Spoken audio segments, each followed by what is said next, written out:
আসসালামু আলাইকুম। বাড়িতে তৈরি বালুশাহী মিষ্টি সেটা যে এত টেস্টি, এত মজার হতে পারে সেটা তৈরি করে না খেলে সত্যিই বোঝা যাবে না। আসুন তৈরি করি আজ বালুশাহী মিষ্টি। এর জন্য প্রথমে মেজারমেন্ট কাপে আমি ২ কাপ ময়দা খুব ভালোভাবে ছেঁকে নেওয়ার জন্য একটি স্ট্রেনারে দিয়ে নিলাম।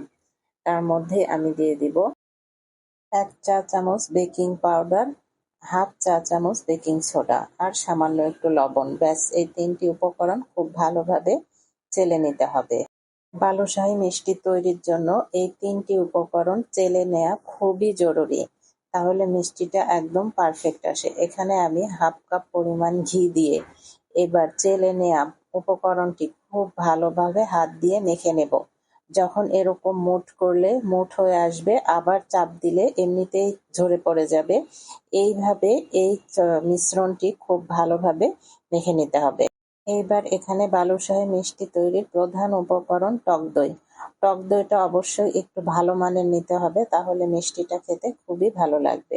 এখানে খুব বেশি চেপে চেপে মাখা যাবে না, খুব আলতো হাতে ডোটা মেখে রেস্টের জন্য রেখে দিয়েছি।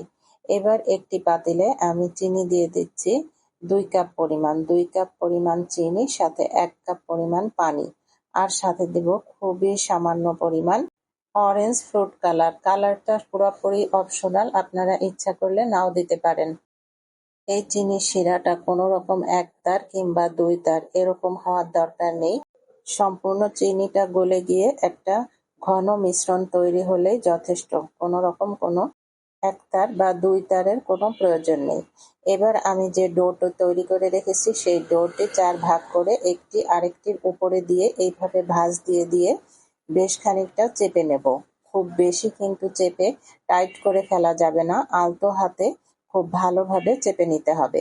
এক কথায় ময়দার ভেতরে ময়দার ভাঁজটা থাকতে হবে, একদম মসৃণ করে চেপে নেওয়া যাবে না। আমি এখান থেকে ছোট ছোট ডো নিয়ে সেটা থেকে কিছু মিষ্টি তৈরি করে নিয়েছি। মাঝ বরাবর একটু আঙুল দিয়ে আমি চেপে দিয়েছি। তেলটা ফ্রাই প্যানে দিয়ে খুব বেশি গরম করা যাবে না। তেল যদি হাত দিয়ে আপনি ধরতে পারেন সেই পর্যায়ে তেলের মধ্যে মিষ্টিটা ছেড়ে দিতে হবে। তা না হলে উপরে বেশি ভাজা হয়ে যাবে কিন্তু ভেতরে কাঁচা থাকবে। দেখুন মিষ্টিটা একা একাই ফুলের ডাবল হয়ে গেছে। এবার ওই মিষ্টিটি গরম গরম হালকা গরম থাকতে আমি চিনির শিরার মধ্যে ভিজিয়ে উঠিয়ে নেব। খুব বেশিক্ষণ ভিজিয়ে রাখার দরকার নেই। ভিজে যখন মিষ্টিটা নরম হয়ে যাবে সেই পর্যায়ে মিষ্টিটা উঠিয়ে আগে থেকে রেডি করে রাখা মাওয়ার মধ্যে মিষ্টিটা খুব ভালোভাবে গড়িয়ে নিতে হবে। এখানে এই মিষ্টিটা মাওয়াতে গড়িয়ে নিলে খুবই বেশি মজা লাগে, কিন্তু মাওয়াতে গড়ানো ছাড়াও মিষ্টিটা অসম্ভব টেস্টি। তৈরি হয়ে গেল আমার অসম্ভব মজাদার হোমমেড বালুশাহী মিষ্টি। আশা করি আজকের রেসিপি ভালো লেগেছে। ভালো লাগলে লাইক, কমেন্ট, শেয়ার দিয়ে পাশে থাকবেন। আল্লাহ হাফেজ।